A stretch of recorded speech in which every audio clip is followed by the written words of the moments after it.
মুন্সিগঞ্জের শ্রীনগর উপজেলার চারিগাঁও জান্নাতুল ফেরদৌস কবরস্থান থেকে কবর খুঁড়ে 4টি কঙ্কাল চুরি হয়েছে। এছাড়া আরও অন্তত 12টি কবর আংশিক খুঁড়ে রেখেছে দুর্বৃত্তরা।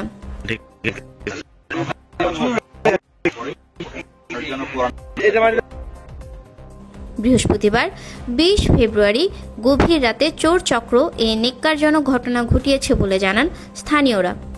পরে দুপুরে স্থানীয়রা প্রায় 12টি কবর খোঁড়া দেখে পুলিশকে সংবাদ দেন। এই গোরস্থানের কেশিয়ার, আমি নিমতলা গেছিলাম ব্যক্তিগত কাজে, ওইখান থেকে আমার ফোন দিছে যে লাশ নাকি নিয়ে গেছে। তখন তারা সুরা করে আসলাম, এসে দেখলাম। খবর পেয়ে ঘটনাস্থলে পুলিশের একটি টিম আসে। আপনার 7-8টা মানে খুঁজছে আর 4টা লাশ নিয়ে গেছে।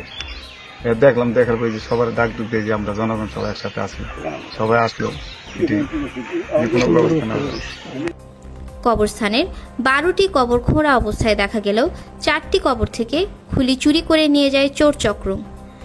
4টা নিচে আর বাকিগুলা কিছু কিছু খোদা আছে। খুব দুঃখজনক ব্যাপার। আমাদের এলাকার লোকজন, চারিগাঁর লোকজন সবাই আমরা এখানে দেখাশোনা করলাম, দেখশন করলাম। এই অবস্থাতে অনেকেই দুঃখ পেয়েছি আমরা এলাকাবাসী। শ্রীনগর সার্কেলের সহকারী পুলিশ সুপার আনিসুর রহমান জানান, কবরস্থানগুলোতে প্রাচীর না থাকাতে চোর চক্র অতি সহজে নেক্কারজনক এই ঘটনা ঘটাতে সক্ষম হয়।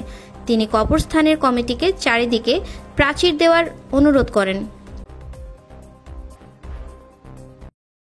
তিনি আরও বলেন, কবর খুঁড়ে কঙ্কাল চুরি হবার ঘটনাগুলো তারা খতিয়ে দেখছেন।